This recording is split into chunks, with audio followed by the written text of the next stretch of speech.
வணக்கம். நான் பைந்தமிழ் பாரதி 1ஆம் வகுப்பு டி பிரிவில் படிக்கின்றேன். நான் பேசப்போகும் தலைப்பு காமராஜர் முதல்வராக ஆற்றிய பணி.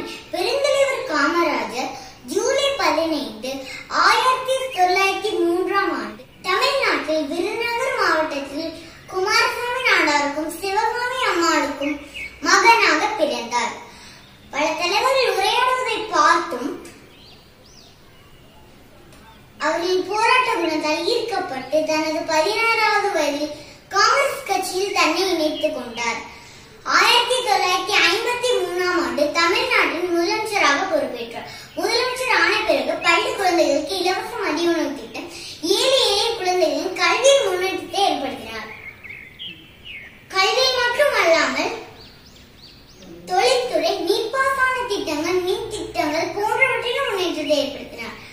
இப்படி தன்னுடைய உழைப்பால் தொண்டால் படிப்படியாக உயர்ந்த இவரை கல்வி கண் திறந்த காமராஜர் பெருந்தலைவர், படிக்காத மேதை, கருப்பு காந்தி, தென்னாட்டு காந்தி, தர்ம வீரர் என்று பல சிறப்பு பெயர்களால் அழைக்கப்பட்டார்.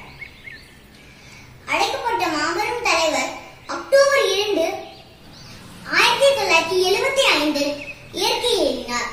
மாபெரும் தலைவர், உன்னை போல ஒரு தலைவர் இல்லை, உனக்கு நிகர் வேறு யாரும் இல்லை என்று கூறி என்னுடைய உரையை முடித்துக் கொள்கிறேன். Happy day to one and all present here.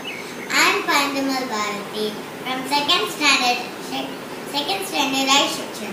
I am here to speak about the kingmaker Kumarasamy Kamarajar. Kumarasamy Kamarajar is popularly known as Kamarajar, who is born on July 15 at Virudunagar district, Tamil Nadu, to Kumarasamy Nadar and Sivagami Ammal.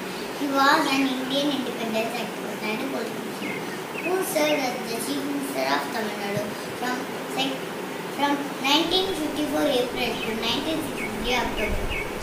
He was the founder and president of Indian National Congress.